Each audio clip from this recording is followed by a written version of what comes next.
same problems that we had in Oakland, and you presume with Occupy Oakland. Well, I like all of you, were watching in somewhat of a very big, deep concern as I saw the things unveiled in Oakland, and certainly in constant communication with not only our chief of police, Chief Sir, but also with all of our other departments, saying that's not what we want to happen here in San Francisco. I mean, we're trying to enforce our own laws here, and of course, this public health stuff that we're emphasizing is being things that we need to make sure our public spaces are clean and healthy and supportive of their First Amendment rights. But we weren't going to be wanting to get into a situation where we're just busting heads for that, because then the message is all lost.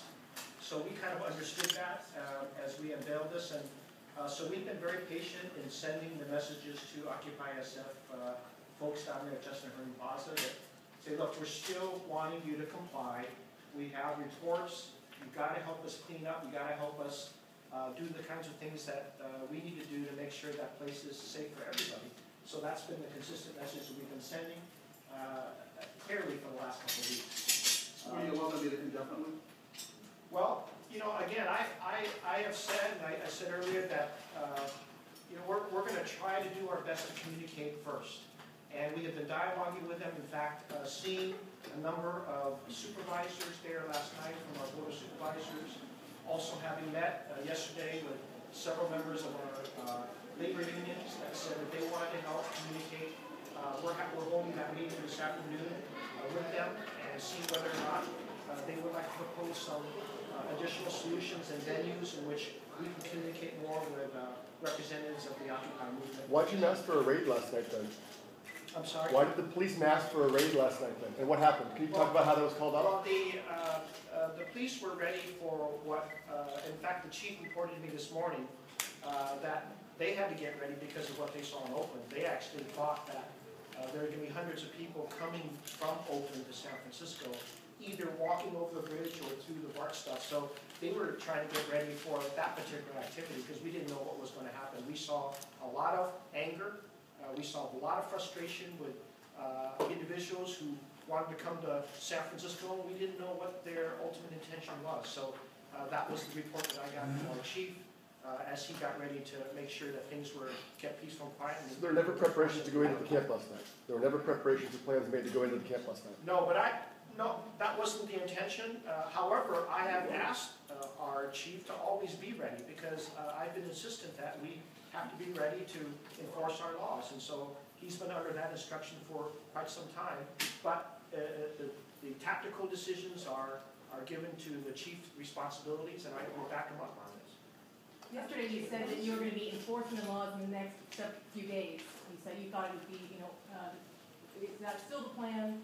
Are you back on that? Oh yeah, I haven't changed my mind at all. Now, having said that, now we have a number of members of the supervisors as well as members of our labor unions who have indicated not only by their words, but I think you saw some additional porta potties that were not the city expenses showing up there at Chestnut Hill Plaza.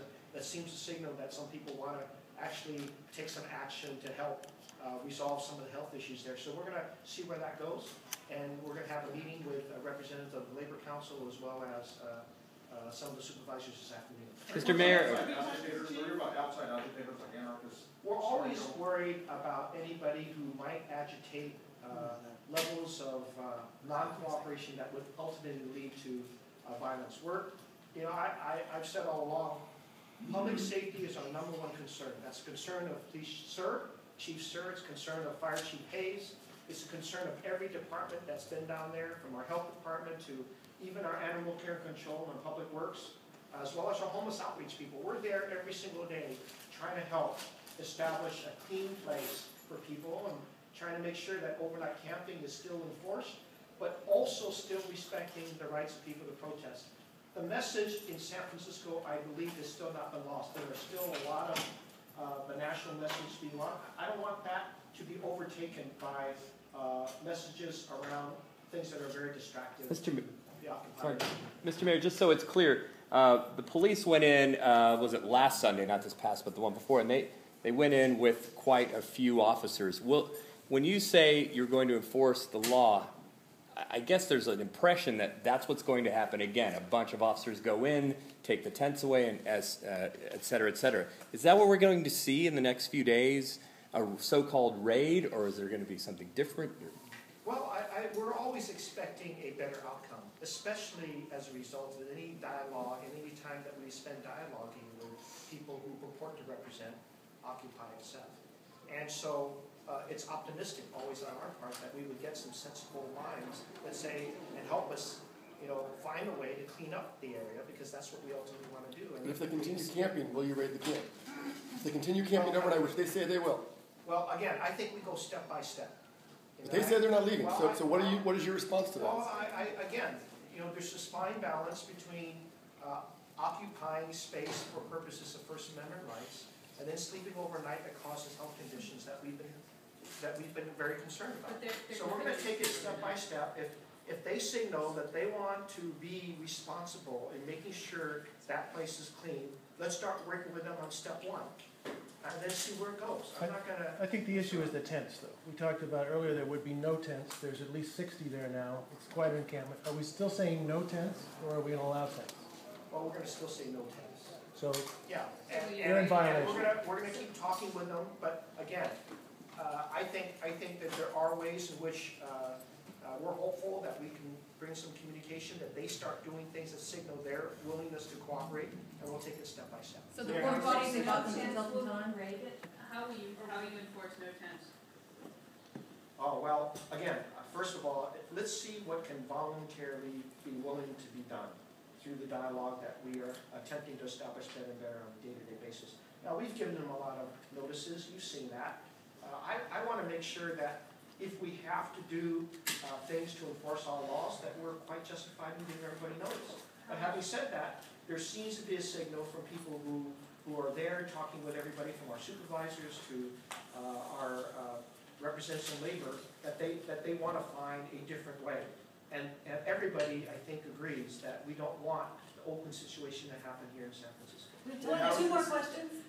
How was the decision to remove the officers from Treasure Island and bring them back to San Francisco last night? How was that arrived at, and who made that decision? And how much did it cost? Actually, to be quite candid with you, I'm not that familiar with the details about what happened at Treasure Island.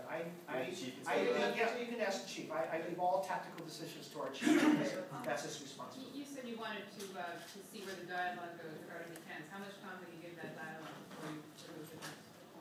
Well, again, I can't speculate on the time. I think that, we've been very patient, and we will continue to be very patient, but we'll also try to see whether or not there's leadership that forms that's responsible leadership as to the concerns that we're sharing. But they're clear about they're going to camp. I mean, you're saying that arrived at understanding. They've been very, very clear, and they've defied your policy for the last 2 weeks. They are going to remain camping. So are you going to meet that with a violent police response as they did in Oakland? That's the question that you're evading. Again, I think that it's not a monolith we're dealing with. I think people did have the experience of what happened in Oakland.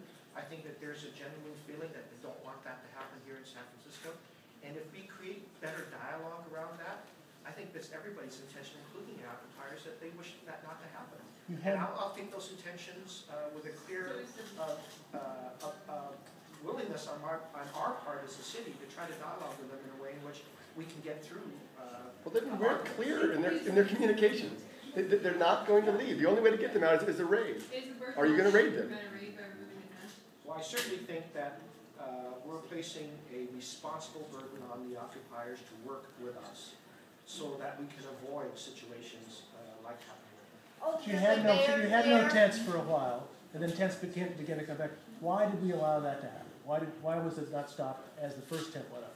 Well, again, I think we went in there with a warning. We've been trying to use our persuasive educational authority first, and I think that they have to take responsibilities for what they've done. And we'll continue doing step-by-step education because that's been the way we've always done it here. And I feel a lot more comfortable in my style is that we give everybody the space to do what's responsible before we act. What, Mayor, fire chief, is here to answer follow-up